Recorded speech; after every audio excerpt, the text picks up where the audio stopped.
Imagine your ideal vacation for a second.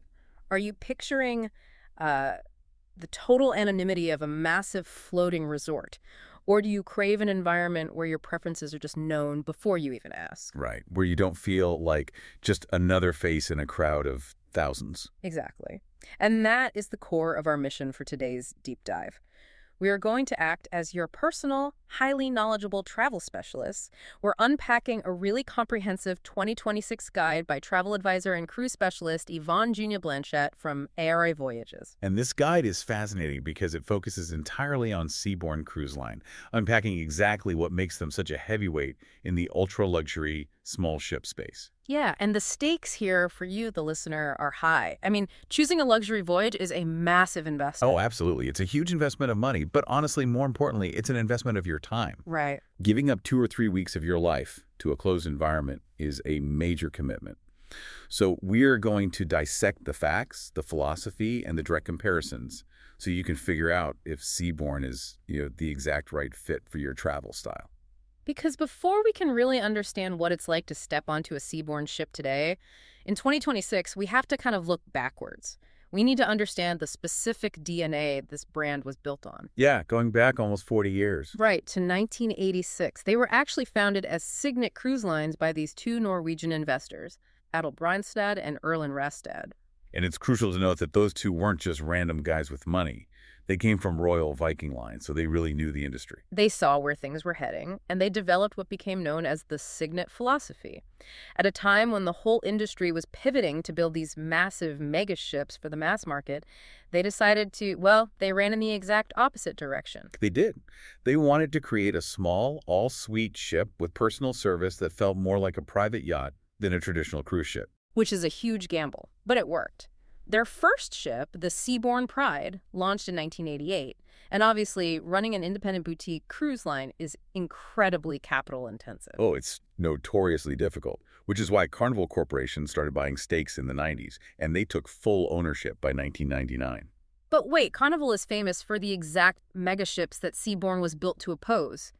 How does Seabourn maintain its identity under that massive corporate umbrella? That's the genius of it, actually. Carnival operates Seabourn as a completely independent, ring-fenced subsidiary. Yeah, so they get the sheer scale and purchasing power of Carnival for things like fuel and port docking rights, but the actual onboard experience, the distinct identity, remains entirely Seabourn. That makes a lot of sense, and it's kept them strong as they approach a massive milestone, which is their 40th anniversary in 2028. Exactly. So let's look at the 2026 fleet scale, because the hardware dictates everything. They have 4 ocean vessels right now, the Sojourn and the Quest, which hold 450 guests. Right, very intimate. And then the Encore and the Ovation, which were designed by Adam Tiffany, and those hold 600 guests, plus 2 expedition vessels capped at 264 guests. The scale is so specific. Okay, let's unpack this. Because when I think of a 5,000-passenger megaship, I think of navigating a bustling, stressful theme park. That is a very accurate comparison. But does reducing the headcount to 450 actually change the fundamental feeling of being at sea, or is it just, a smaller, crowded room? It profoundly changes it. The guide talks a lot about this concept of spatial luxury. Spatial luxury, I like that term. Right. It means there are no crowds in the corridors, you aren't queuing up for a restaurant table. Or fighting for a pool chair at 6 a.m. Exactly. And the lack of physical friction fundamentally alters the social dynamics. On a megaship, you're essentially a ghost in a floating city. You never see the same person twice. Yeah, you're totally anonymous. But when you cap it at 450 guests, your brain actually starts mapping the faces. Within 24 hours, you recognize people. It transforms this group of strangers into a temporary, cohesive community. Which sounds amazing. And that feeling of spatial luxury is immediately reflected in the physical rooms. The guide is very clear. This is a 100% all-suite fleet. Yes, no standard windowless interior cabins exist. Everything is a suite, and the vast majority have private verandas. And they range from the entry-level Seabourn suite all the way up to the owner's suite, which on the newer vessels is over 1,000 square feet. Which is larger than many city apartments. Literally. But the hardware is just part of it. The software is the suite host. Every single suite gets a dedicated staff member. And this isn't just standard hotel housekeeping. No. The guide says they unpack and pack your luggage, they draw baths, they manage your reservations. They effectively act as your personal estate manager for the duration of the voyage. You walk into your suite on day one, and the friction of unpacking is just handled for you. You're instantly on vacation. And that theme of removing friction leads perfectly into the financial model because they operate on a fully all-inclusive basis. But we need to clarify what that means at this level. Right, because we see the term all-inclusive everywhere, from budget beach resorts to luxury lines. What does it actually mean when you're paying for ultra-luxury? Well, according to Yvonne Jr. Blanchette's breakdown, it covers premium spirits, champagne, all dining with zero cover charges, all gratuities, and unlimited Starlink Wi-Fi. So high-speed internet isn't treated as a luxury upgrade, it's just a basic utility. Exactly. And some itineraries even include shore excursions. But the brilliant observation in the source text is about the psychological shift this creates. Yeah, tell me more about that. It's not merely about getting a free cocktail, it's about the mental freedom of not managing a running tab in your head. Oh, decision fatigue. Precisely. You aren't doing mental math for 2 or 3 weeks. You aren't wondering if you should tip the bartender an extra $5. That transactional stress is completely gone. That is huge. You don't realize how much energy you spend weighing the cost of a premium coffee against your daily budget till you just don't have to do it anymore. It deepens that feeling of freedom. Your suite hosts remove the daily logistical friction, and the all-inclusive model removes the financial friction. So if the financial friction is gone, the true test of this model is what it actually gives you access to, which brings us to the food. The culinary program is a massive pillar for Seabourn. The guide says the dining ranges from these open-seating main restaurants to casual poolside venues, but the crown jewel, which is on all their ships, is The Grill by Thomas Keller. Yes, they started this partnership back in 2015. Which is wild because Thomas Keller is the 3 Michelin-starred chef behind the French Laundry and Per Se. 2 of the most difficult restaurant reservations to secure in the world. And the menu here focuses on the classic American chop house. Prime cuts, tableside preparations, an extensive wine list. It's serious cooking, but with simple, incredibly high-quality ingredients. And here's the crucial detail that the guide emphasizes. This is included in the fare with absolutely zero surcharge. Here's where it gets really interesting, because, I mean, think about it. It's like walking into a world-renowned, impossible-to-book restaurant in New York, and the host just tells you, don't worry, your friend already took care of the bill. It is highly unusual in the luxury cruise industry. Usually, a celebrity chef venue comes with a $50 or $100 cover charge per person as a way to control demand. Right, so everyone doesn't just eat there every single night. Exactly. But Seabourn includes it. Yeah. And it proves that their main dining room is strong enough that people naturally want to eat in the other venues too. That shows a lot of confidence in their culinary team. And the food isn't just about dinner. The guide talks about this market visit program. Oh, this is such a fantastic feature. Yeah, apparently the onboard chefs will actually lead guests through local markets in select ports. Right, so if you are docked in a small Mediterranean town, you get off the ship with the executive chef in the morning. You're actually walking the stalls with them? Yes, they are sourcing the local produce, the regional seafood, right there in front of you. That completely changes the dynamic. You see the raw ingredients in the morning, and then you eat them that night. It serves as a narrative device for the voyage. Silversea, one of their main competitors, has a similar concept with their SALT program. Sea and land taste, right? Exactly. Yeah. Both of these programs recognize that you connect to a destination through its food. You are rooted in the geography. It's not just hotel food imported from a warehouse. It's the actual place you are visiting. Right. But, okay, excellent food and spacious suites are kind of standard luxury. The guide argues that Seabourn's major differentiator is actually the social fabric. Yes, how the crew and the guests interact within those spaces. It describes the service philosophy as genuine, intuitive, and unhurried, never choreographed or formal. Which is a very important distinction. Choreographed service is what you find in a grand, old-world European hotel. Very stiff, very scripted. Exactly. The staff stands at attention, they recite a script. It feels like a performance. Intuitive service relies on observation. How does that work in practice? Well, because of their high crew-to-guest ratio, the staff actually has the time to watch you.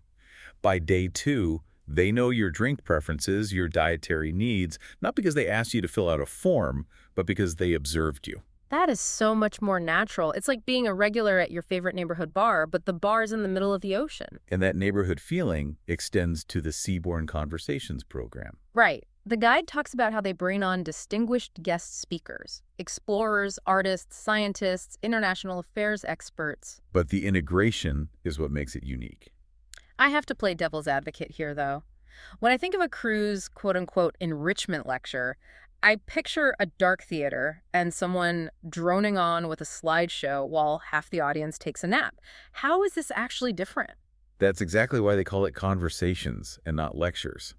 The source emphasizes this club-like atmosphere. Okay. These brilliant minds aren't just standing on a stage and then retreating to their cabins. They share dinners with the guests. They're in the lounges having a cocktail. Oh, wow. So you could literally find yourself sitting at the bar next to a marine biologist discussing their recent dive. Precisely. It elevates the intellectual value of the entire trip. It cultivates a highly specific social environment where accessibility is the ultimate luxury. You're paying for the access. That is fascinating. And this club-like atmosphere doesn't stop at the edge of the ship either. It extends right into how Seabourn handles the destinations. They have these signature only-on-Seabourn experiences. The one that really caught my eye in the guide is Marina Day.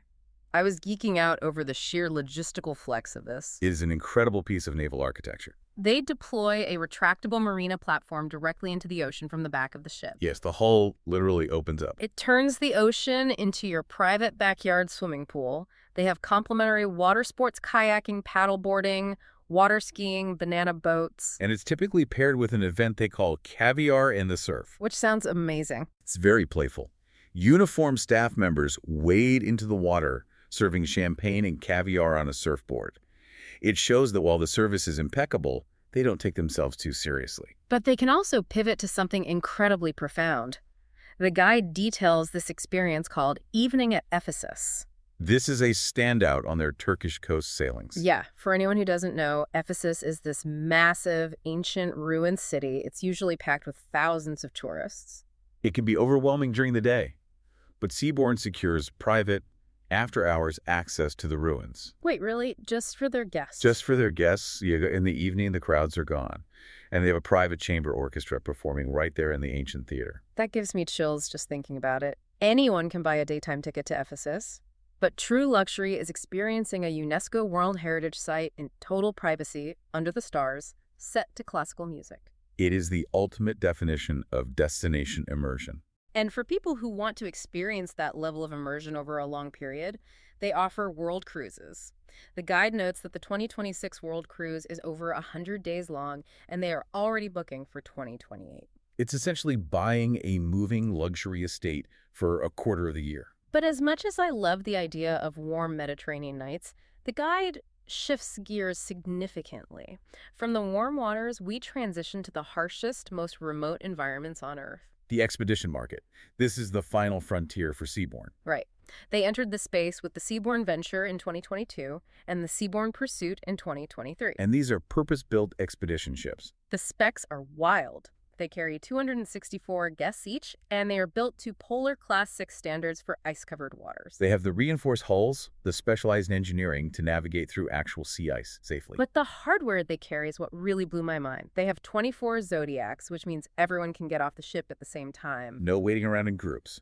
When a whale is spotted, the entire ship can mobilize. And remarkably, they carry custom-built submarines. Custom submarines? I mean, that sounds like something out of a James Bond movie. How does an expedition cruise differ from just taking a regular luxury ship to a cold place? That is the crucial operational difference. A standard luxury ship in Alaska is passive observation. You stand on your balcony in a warm jacket and look at a glacier. Right, you're just watching it go by. An expedition is active, deep immersion. You are getting into a submersible and diving beneath the surface to see the underwater structure of an iceberg. That is incredible. And you are doing it in places like Antarctica, the Arctic, Greenland, the Galapagos. The guide even mentions an epic 82-day crossing from Broome, Australia, all the way to Ushuaia at the tip of South America. Crossing 3 continents. But you aren't just out there alone. The guide emphasizes the expedition team. Exactly. You are surrounded by working scientists and naturalists. They're the ones leading the shore ops, driving the Zodiacs, and then they do these evening recaps in the lounge to actually explain the science behind what you saw that day. So you have the extreme comfort of a Seabourn suite, paired with rigorous educational context. It's a very powerful combination. It really is. Clearly, Seabourn offers an incredible product. But they aren't the only ultra-luxury line in the water. Not at all. And the guide is great because it compares them directly to their competitors. Let's run through these. Because if you're spending this kind of money, you need to know exactly what you're buying. Right. Starting with Seabourn itself. The guide summarizes them as best for intimacy, intuitive service, Thomas Keller dining, and submarine-equipped expeditions. That is their core identity. Then we have Silversea. Silversea is their most direct competitor. The guide notes they are best for expedition range. They have a larger expedition fleet, a broader destination network, and a really strong polar presence. Plus, that SALT culinary program we mentioned earlier. Okay, so what about Regent Seven Seas? Regent is best for inclusions. They have the most comprehensive package. On most of their sailings, even the shore excursions are included in the base fare. Wow, okay. And the ships are a bit larger, right? Yes, generally larger than Seabourn's. And finally, Crystal Cruises. Crystal is known as the best for long voyages. They have a very strong reputation for consistency on extended sailings, the very residential atmosphere. But the guide notes they do not have an expedition program? Correct. They are strictly traditional ocean cruising. So what does this all mean for you, the listener? If I'm weighing Seabourn against Silversea, what is the tiebreaker? It really comes down to prioritizing the scale of the map versus the intimacy of the onboard club. I like how you phrase that. If your goal is to reach the maximum number of obscure destinations, Silversea's fleet size gives them the edge. But if you prioritize that highly specific, intimate conversational atmosphere on board, that club-feeling Seabourn is the clear choice. And if you want absolutely zero out-of-pocket expenses for bus tours and excursions, you go Regent. Exactly. And if you want a floating permanent neighborhood for a 3-month voyage, you look at Crystal. That is the perfect synthesis. So now that we have the full picture and the competitive landscape, it's time to decide if you, the listener, actually belong on a Seabourn ship. The guide gives a very clear verdict on who this is actually for. Yes, and who should avoid it, which is just as important. Let's start with the ideal guest. The guide says it's experienced luxury travelers who prefer personal service over polished or stiff performance. Right, people who want a conversation, not a script. It's for serious foodies, couples or solos celebrating milestones, and adventure seekers who want to see the Galapagos or Antarctica, but with a very high level of comfort. And crucially is for people who genuinely want a social, club-like environment with their fellow guests. Which brings us to who should avoid it. The guide says travelers seeking large-scale entertainment like Broadway shows or family-focused kids programming should look elsewhere. The hardware simply isn't built for that. There are no massive water slides here. But the most interesting point to me is about anonymity. It says, those who value strict anonymity and want to get lost in a crowd should avoid Seabourn. It's interesting that the intimacy works both ways. You get great service, but you also have to be okay with being seen and engaging. It's not the place to hide out. It really isn't. And that validates the idea that luxury is completely subjective. Yeah, 100%. If your idea of luxury is a massive, bustling resort with endless variety and vanishing into a crowd of 5,000 people, Seabourn will feel stifling to you. It would feel too small. Right. But if your idea of luxury is the bartender handing you your favorite drink before you even sit down, it's paradise. It all comes down to knowing yourself as a traveler. We have unpacked so much today, from the original Signet philosophy of the 80s, all the way to the Thomas Keller grill, the private concerts in the Ephesus ruins, and diving in Antarctic submarines. It is a remarkable scope of operation. It really is. Finding the right ship is about matching the hardware and the software to your specific travel personality, just like Yvon Jr. Blanchette advises in his guide. And if you look at everything we've unpacked today, it points to a fascinating shift in how we actually define luxury in the 21st century. Yeah. It's no longer just about gold leaf, caviar, and chandeliers. The ultimate luxury today is the total removal of friction. The removal of friction. Yes. It's the psychological freedom of stepping out of our highly transactional, stressful world into a space where you are known, understood, and you don't have to make a single stressful decision for 3 straight weeks. That is a very powerful thought. As you plan your next voyage, ask yourself, are you just paying for a nice room, or are you paying for peace of mind? Thank you for joining us on this deep dive, and we'll see you next time.